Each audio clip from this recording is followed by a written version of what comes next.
Hello everyone, my name is Christina Thompson and I'm an attorney with Phil Watson PC, and I'm going to be walking you through your small claims tutorial. As a new attorney, handling small claims cases is a great way to get in the courtroom and handle a case without the pressure of a full district court case. While small claims is designed to be user-friendly for pro se litigants, having an attorney can increase your client's likelihood of success. The goal of this tutorial is to provide you with a basic outline of the small claims process here in the state of Iowa. The first step in preparing a small claims case is to determine whether the case fits into small claims jurisdiction. If you haven't done so before, you will want to read Iowa Code Chapter 631. It's pretty short and it provides the basic law on small claims court here in Iowa. Most of the cases that go through small claims court in Iowa are for money judgments under $5,000 and forcible entry and detainer, also known as FED or eviction actions. This tutorial is going to focus on a basic money judgment, not an FED case.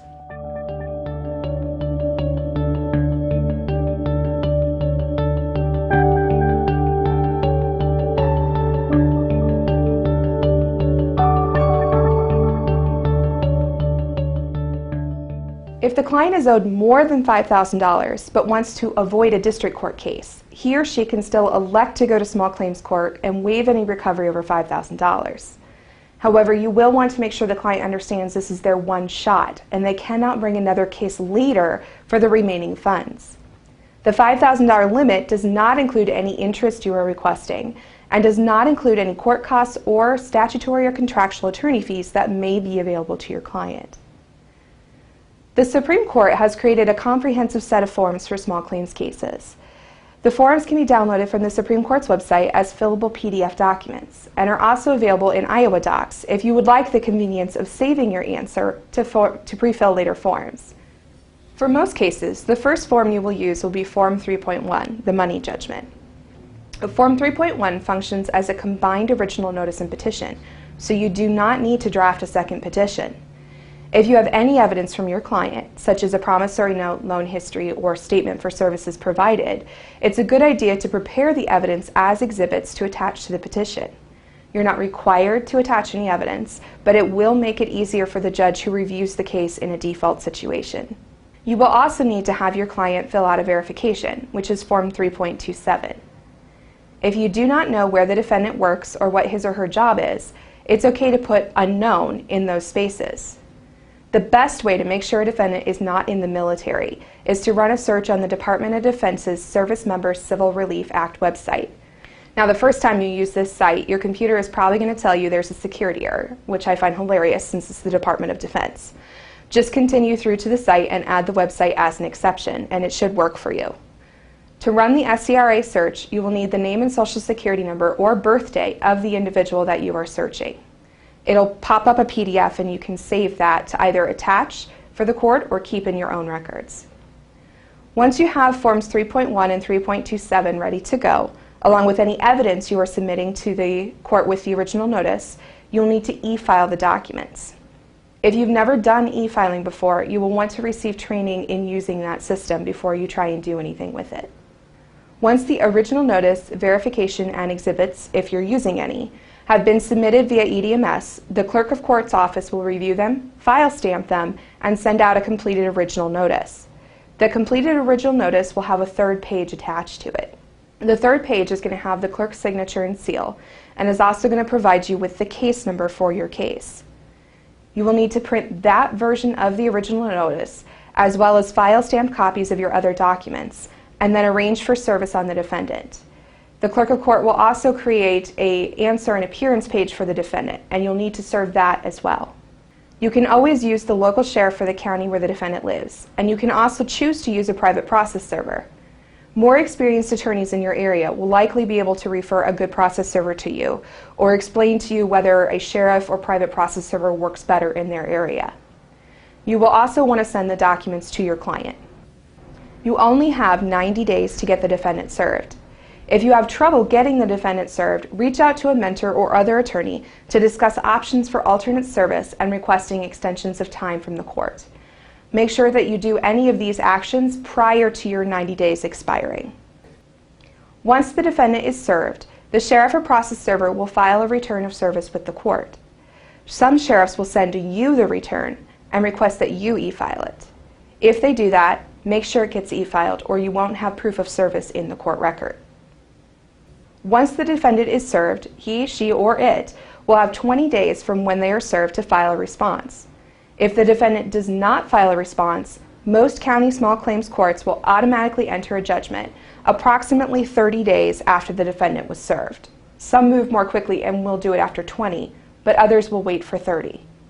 Some counties, however, will want a letter or informal request from the attorney before they do a judgment entry. Other counties request a formal motion for default to be filed via EDMS. You will want to check with your county clerk of court's office to find out what procedure they use. All of their phone numbers are available on the Supreme Court's website, and the clerk of court offices tend to be very friendly and helpful with these kinds of procedural questions. If the defendant does file an answer in the case, one of two things is going to happen. If the defendant admitted the debt on their answer, the court should enter a judgment in your client's favor. If the defendant disputes the claim, then the court is going to set the case for a hearing, usually within 30 days of when the defendant filed their answer. Make sure your client and any witnesses are aware of the hearing date and time, as well as the location for the hearing. To get ready for the hearing, you will want to make sure that you have all of the documentary evidence your client can provide. Mark each document as a separate exhibit and make sure that you bring enough copies for everyone who will be in the courtroom. Generally, 4 copies is going to be enough. That's 1 for you, 1 for your client, 1 for the opposing side, and 1 for the judge. Some judges won't need the courtesy copy because they can pull it up on EDMS, but some will want the paper copies. You will also want to file your exhibits on EDMS prior to the hearing if you know you're going to be using them. This allows the judge to pull them up on the system during the hearing and allows for the court to mark them as exhibits and actually enter them. You will also want to draft direct and cross-examination questions for any witnesses you believe will be testifying at the hearing. If you are nervous about arguing the law, bring copies of the relevant statutes or a brief outline of your legal argument to assist you in making your arguments. If your client is nervous, provide them with your questions a couple of days ahead of time. That way they can think through them and ask you if they have any questions about what you're going to be talking about with them. It will also enable them to think about what information they're going to need to have to be able to testify for you. Make sure your client knows when and where to meet you on the day of the hearing, and I usually tell my clients to meet me at least 15 minutes ahead. You're going to want to be there at least 15 minutes ahead of the hearing as well. If the hearing order does not provide a room number, and most of them do not, then just stop at the clerk of court's office and ask where you need to go for a small claims hearing. The folks in those offices are usually very helpful and can tell you exactly where you need to go. Make sure that everyone is there and ready to proceed, both your client and any witnesses you're going to have. If the small claims court is more established, such as in Polk County, there will be a reception desk where you can check in. In smaller counties, you may need to check in with the clerk of court or with a court attendant. In some counties, you may check in directly with the judge, though that's quite unusual. Since every county runs differently, don't be afraid to ask. At the hearing, the judge will likely state his or her preferences for how the hearing is going to be run, and will let everyone know that it's going to be recorded electronically. Court reporters are not used for small claims in Iowa. Some judges are going to like a brief opening statement. Others will not. Generally, you're going to want to follow the judge's preferences, and when in doubt, just ask. They'll tell you what they want. If the case is complicated enough that an opening is needed, make sure and let the judge know that. Just say, "Your Honor, I believe this case would be easier for you to determine if I gave a brief opening statement." If the judge wants an opening, but it's a very straightforward case, don't be afraid to keep it short and simple. "Your Honor, this is a straightforward debt collection case. My client provided services and sent an invoice and has not been paid. My client is owed however much money." Something like that is perfectly fine if it's a short, simple, straightforward case. Generally, the plaintiff is going to present evidence first, followed by the defendant. However, you will find that some magistrates prefer to run the hearing directly and will ask questions of either or both sides in whatever order the magistrate thinks the questions should be asked or thinks of the questions. You may even hear comments from magistrates about how attorneys don't keep the case simple or don't ask the right questions. Do your best not to react. Just smile pleasantly and use any opening you are given to ask your questions or do follow-up with your client or the opposing party to help clarify your case. Some magistrates will turn control of the hearing back over to an attorney if they realize that attorney is well prepared and is asking pointed, direct questions that assist the trier of fact. When a hearing proceeds under normal conditions without direct intervention from the magistrate, direct and cross-examination should be treated just like you would in a full court case. The major difference is going to be how objections are dealt with. The rules of evidence are applied very lightly in small claims court. When in doubt, however, object. If you don't object, the objection is not preserved.